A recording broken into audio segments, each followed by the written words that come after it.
Good evening, everyone. Good evening. Welcome to day number 13 on building an emotionally healthy lifestyle. I am Kristiauna. Thank you for being on my page.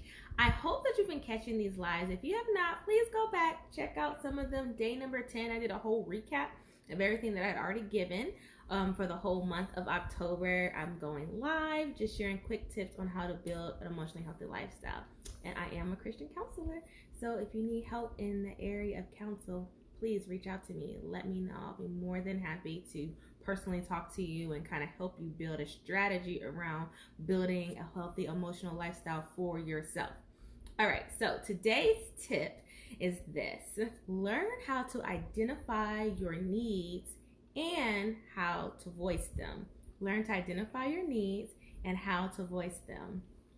It's so important that if you need something, that you're able to actually figure that out, like what is the need and how to share it with other people, whether it's your spouse, partner, friends. Like sometimes you need something in friendship that you have not been expressing. Maybe you have a friend that you are the person who always reaches out first. You always call, you always text, you always check in, and your friend is a little hit or miss. Sometimes they do, sometimes they don't.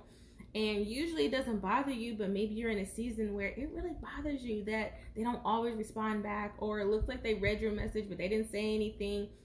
And so it's becoming frustrating to you that you don't feel like the friendship is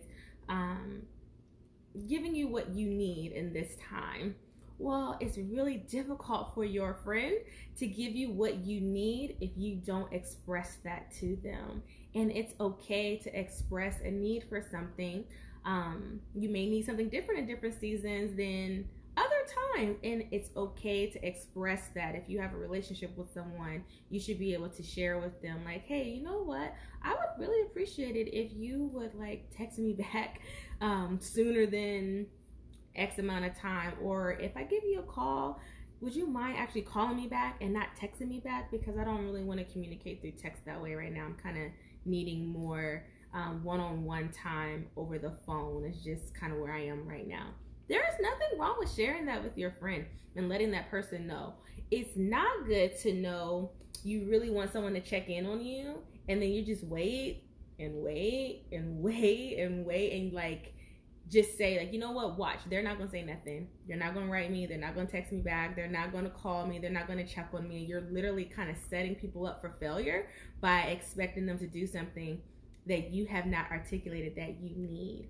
And so that's the tip for today. Is just identify your personal need, but then be willing to express that need. People are not mind readers. You cannot expect someone to just know that they need to call you back now instead of text you back if you've always operated in a way where people just text back. You can't expect your spouse to know that you really, really need a break if you don't say, hey, I need a break. And there's nothing wrong with saying that. No one's going to be upset with you. But it's very unfair and it's very unhealthy to have an expectation of someone that you have not articulated to them and made sure that they repeated it back. Like that you're clear, that you guys both understand that this is the expectation or this is the need of the time. So dig deep. Ask yourself, what do you really need out of your relationships right now? What do you need from your spouse? What do you need from your friendships? What do you need from your job?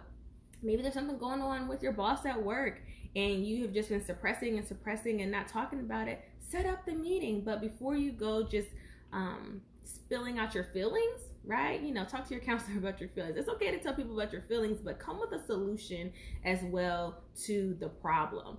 A lot of times people want to talk about what they're upset about or how they feel about a situation, but they're not bringing any solution. They're not bringing to the table what actually looks like a fix to the problem. They just want to share the problem. And that's not helpful. That is what your counselor is for. That is what your close girlfriends are for. When you are speaking to your boss or even to your spouse, it's important that you've actually thought through what a healthy solution looks like and be willing to know, like, hey, they may say yes, they can provide a solution, or no, they cannot provide that solution, but at least you brought it to the table. So identify your needs, and please, please, please share those needs with the people in your life that are important to you, so that way they can support you in the way that is actually going to be helpful, and they're not just trying to guess or just assuming that you're okay if you're not really okay. Okay, guys, that's a quick tip for tonight. You guys take care.